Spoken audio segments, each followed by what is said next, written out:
Hello, bonjour, and welcome to your new RT1 Exchange video. This is part 5 of a 6-part series where we look at everything that you need to know about the wines from Burgundy. We have come quite a long way already in this series, and by now I feel if you followed along you should start to have a good understanding of its various facets.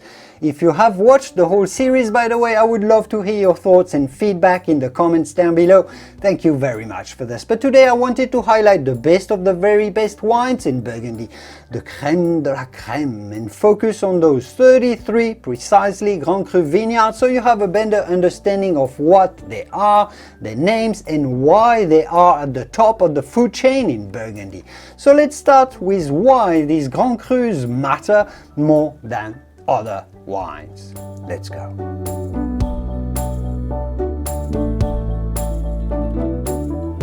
I guess the term Grand Cru has been a little bit overused in France, and admittedly and rather confusingly it doesn't mean the same thing in different regions.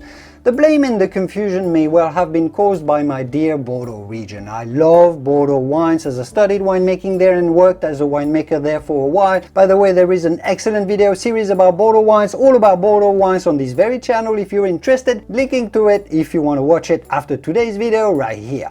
I love Bordeaux wines, I'm not saying otherwise, but if there is one wine region that is guilty of overusing the term Grand Cru, it's them, I'm afraid, and I must say it. I'm just talking about it here to give you a different perspective on the meaning of Grand Cru in Burgundy, a different angle so you understand a bit better what it means there. So bear with me, it'll make sense in a minute. So in Bordeaux, Grand Cru is a term that is associated not with a vineyard or a quality of terroir, but rather with a property. Even worse is that in some cases in Bordeaux it is associated with pretty much a brand. It's not much the Grand Cru classes of the left bank, the famous 1855 classification chateaux of Médoc and Sauternes, or the 1959 Grand Crus of the Graves. Those were classified as Grand Cru decades or centuries ago and never changed, even if the vineyards of the properties did change, which is not ideal. The classified growths of Saint-Emilion, the Grand Cru classes of Saint-Emilion also work this way, although at least the classification has been updated several times since the 1950s, I think, the last one being 2012. The worst case of misuse is with wines called Grand Cru in Saint-Emilion. Not Grand Cru classes, but just Grand Crus. Those virtually just need to yield a little less grapes and respect loose regulations to be called Grand Crus. Hardly any link to vineyard sites at all over there. So that's really not fantastic. In Champagne, Grand Crus are linked to villages, entire villages. Some villages, like in the Montagne de Reims or in Côte des Blancs, are ranked Grand Cru. It's the whole village vineyards, but that's because the terroir of those villages is consistent across the whole village and of highest quality, so it makes some sort of sense. And champagne makers don't overutilize or spoil the term if you ask me. You don't see Grand Cru all that often on champagne bottles. The closest to the definition of what really should be a Grand Cru like it is in Burgundy is in Alsace.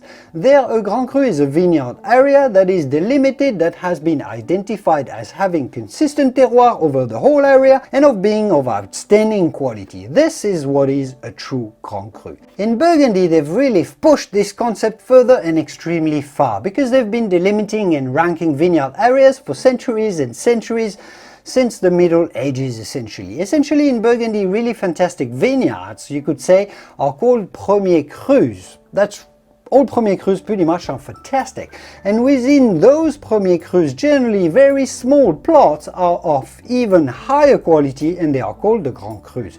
Really small vineyards of extremely high quality and consistency, vintage after vintage, only those are called Grand Crus. Very rare wines, with perhaps the exception of the Clos de Vougeot that we talked about in another video, that is a large vineyard. Otherwise all of the others are extremely small productions of outstanding quality wine, with therefore, of course, it comes with very high prices.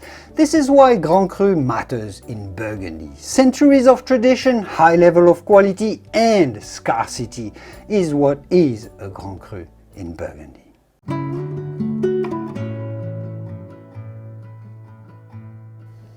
So this is the frame we're working with in Burgundy. Grand Crus are small vineyards with a soil that has been acknowledged by history, by time, as being outstanding for growing grapes for decades now by people obsessed with quality of wine like the Benedictine monks were through the Middle Ages, and as the Vineyards of Burgundy are today. Believe me, they're obsessed and they love the quality of their wine. That's one point. Secondly, I'll add to the greatness of Burgundy Grand Crus the other aspects that form what we call in French the concept of terroir. Terroir is not just the soil. Terroir is climate or microclimate. Terroir is exposure and topography as well. Grand Cru vineyards are generally at very specific spots in the long slope of vineyards, that is Burgundy, generally around mid to high position on the slope. Lower down the slope is not ideal as the soil is heavier, higher is not as good as the soil is just too thin. Grand Crus are on that very specific spot where water is perfect, temperature is not too cold, not too hot, there's air circulation, perfect exposure, all of those things matter. That's why those vineyards are so small as well. Thirdly, terroir is also tradition and human know-how, or savoir-faire as we call it in French. Because the wine growers who are working with Grand Cru vineyards know they're dealing with magic on those sites, literally. And because these wines command some of the highest prices on the global wine market, well, let me tell you, winemakers do everything they can to these vineyards and these wines to consistently make great wines. Controlling yields, cutting grapes off the vines if necessary, every work on the vines that helps, even if it's costly, protecting from frost with candles or a helicopter, everything in their power for quality they do. The wine has to be good, and these people know what they're doing, they know what it takes to make good wine. And it's worth doing for these wines what may not be worth doing for other wines that are less expensive. So the combination of these factors, a unique soil and topography with the savoir-faire of the makers, makes Grand Cru wines so unique and rare in Burgundy and really the whole world entirely.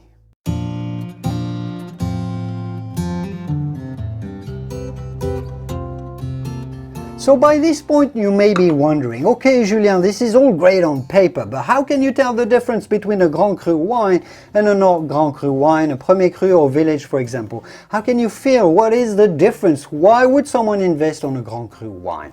There are many reasons to this, the prestige, the brand, the scarcity, etc. But I'll keep it very practical here. I am a winemaker after all, it's my nature.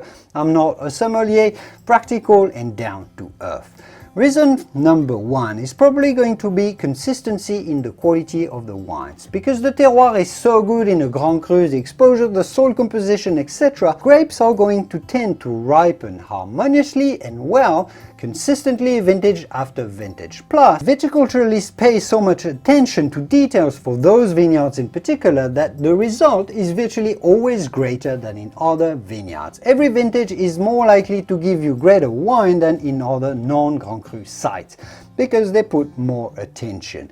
Secondly, and that's possibly the hardest point to appreciate, but the most important one, Grand Crus bring in intangible or hard to perceive aspects that you can feel when tasting the wine, like finesse, concentration, balance, harmony. Burgundy Grand Crus tend to be more concentrated, not necessarily bigger wines, but just packed full of very complex flavors in a wide spectrum of aromas.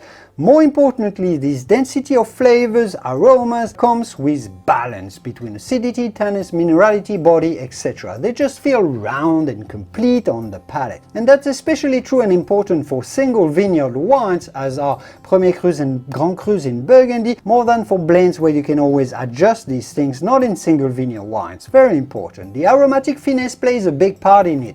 The delicate notes of cherry blossoms, for example, in the Pinot Noir, the subtle and elegant forest floor characters, the rare floral characters for some Chardonnays as well. All of this is very rare, but very subtle in wines as well. Many don't appreciate it. It's this 5% magic that not many people can feel, but those who can feel it and identify it, the wine connoisseurs, they are clearly ready to pay a significant premium for this. Thirdly and lastly, longevity or age worthiness. haziness, because wines come with greater consistency, greater finesse and balance in their composition. They simply, generally speaking, age better. Not that many wines can claim to really get much better with age. It's only a fraction at the very top, while the Grand Crus do, because they develop slowly and harmoniously, because they start with a fantastic balance. And they do this for a very long time. That's also part of the price you pay for those Grand Cru wines. The more concentration, more harmony, and thus for longer as well. If you want to dig further into the different styles of Grand Cru wines from different villages, both for Pinot Noirs and for Chardonnays all across Burgundy, you will find on this channel one video dedicated to the top Chardonnays and another to the top Pinot Noirs, all the villages, the Meursault, the Gevrey Chambertin, Vosne Romanée, the Chablis, linking to those videos up here. And I'll just finish this video by giving you the names of the 33 precisely Grand Crus of Burgundy, their names, so you have them in mind and get a little more familiar with them as well, and perhaps for the correct French pronunciation as well, if only for that. So let's go, I'll put the full list in the video description if that helps in any way. So in Gevrey Chambertin you will find Chambertin Clos de Bèze, Charme Chambertin, Chapelle Chambertin, Griotte Chambertin, Le Chambertin, Latricière Chambertin, Mazy Chambertin, and Ruchotte Chambertin, 9 of them in Gevrey Chambertin.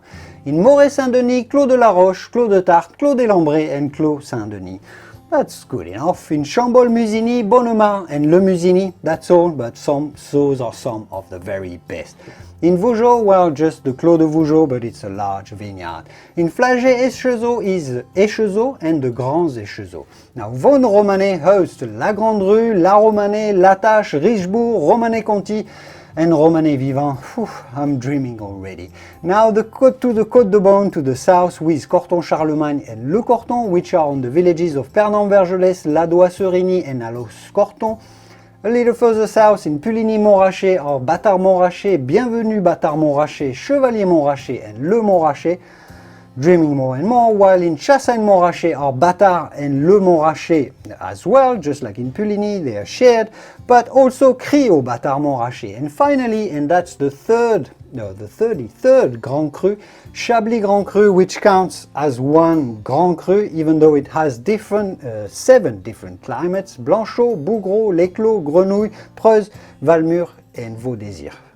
Yeah, I think that's 7, I counted them wrong. Now, how many of those have you tasted personally? Let me know in the comments, I'm very curious. And I'll leave it here for today. If you want to catch up on previous episodes of the Burgundy Fine and Wine series, I'll link to them at the end of the video, or feel free, of course, to browse around the channel.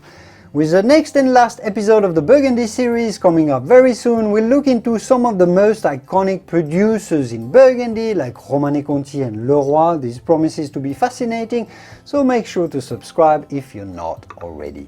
And that's it for me today. I will see you soon in the wonderful world of wine. Au revoir. Cheers. Santé.